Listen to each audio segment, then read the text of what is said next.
ఏంటి దానిలో చెప్పడానికి కూడా ఆయన చెప్పాడు. ఏంటి ఎదురుమొండి బ్రిడ్జికి టెండర్లు వేయించడం విధ్వంసమా, తర్వాత అవనగడ్డలో డంపింగ్ యార్డ్ గురించి పట్టించుకోవడం విధ్వంసమా, అవనగడ్డ కోడూరు రోడ్డుకి ఏదో చేయటం, ఇట్లాంటివి 4-5 మాటలు, డయాలసిస్ సెంటర్ తీసుకురావడం అనేది ఒకటి మాట్లాడాడు.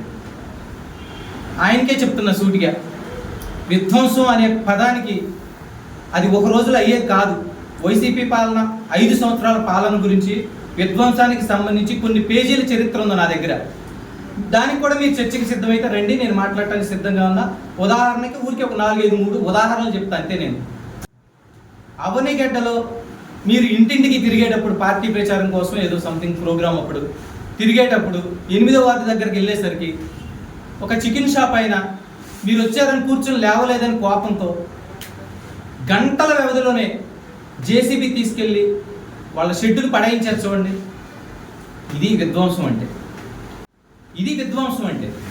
తర్వాత అలాగే ఇంకోటి వచ్చేసరికి పోలింగ్ బూత్, అసెంబ్లీ ఎన్నికలు జరుగుతూ ఉండగా బందలాయి చెరువు పోలింగ్ బూత్లో జనసేన పార్టీ ఏజెంట్ని మీ అప్పుడున్నటువంటి ఎమ్మెల్యే, మీ వైసీపీ ఎమ్మెల్యే సమక్షంలోనే దాడి చేసి ఏజెంట్ను కొట్టడం అంటే విధ్వంసం. అది ఎవడైనా పోలింగ్ బూత్లో ఎమ్మెల్యే సమక్షంలో కొడితే ఎవడైనా చూస్తా ఊరుకుంటాడా?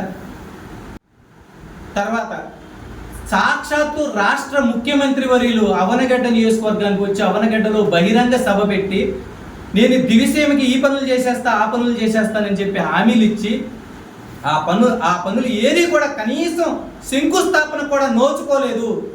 ఈ విషయంలో జగన్మోహన్ రెడ్డి గారు గుర్తు చేసి పనులు పూర్తి చేయించాల్సిన బాధ్యత స్థానిక ఎమ్మెల్యే, ఆ రోజు వైసీపీ ఎమ్మెల్యే మీద ఉంది.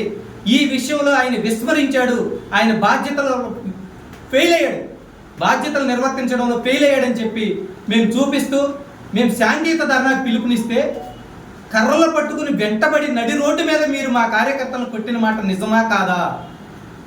ఆ విషయంలో స్థానిక ఎమ్మెల్యే డైరెక్ట్గా ఆ కొట్టిన దాంట్లో ఉన్నాడా లేడా? ఆయన కళ్ళ ముందు ఇంత జరిగితే సోద్యం చూసిన మాట నిజమా కాదా? విధ్వంసం అంటే ఇది తమ్ముడు. నువ్వు చెప్తున్నావు కదా విధ్వంసానికి అర్థాలు, ఇలాంటివి విధ్వంసాలు. ఎన్నికల్లో, పంచాయతీ ఎన్నికల్లో మనం చూడలేదు. ఆ రోజు మీరు అధికారంలో ఉన్న టైంలో ఎన్ని చోట్ల మీరు స్వల్ప తేడాతో కూటమి వాళ్ళు గెలుస్తుంటే ఆపించేసి అధికారుల చేత మీరు మీ వైపుకు తిప్పుకున్న మాట నిజమా కాదని కూడా నేను ఈ సందర్భంగా అడుగుతున్నాను.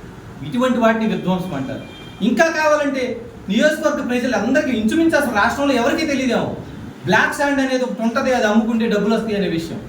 సముద్ర తీర ప్రాంతంలో అలాంటి తవ్వకాలు చేపట్టకూడదని తెలిసి కూడా మీ హయాంలో సాక్షాత్తు మీకు తెలిసే కూడా మీ నాయకులు, మీ సెకండ్ క్యాడర్ నాయకులు, మండల నాయకులు అమ్ముకుంటా ఉంటే మీరు చక్కగా వాటాలు తీసుకుని ఇంట్లో కూర్చున్న మాట నిజం కాదా అని కూడా ఈ సందర్భంగా అడుగుతాం. విధ్వంసం అనే పదానికి ఎన్ని రోజులైనా మీతో చర్చించడానికి సిద్ధంగా ఉన్నాము.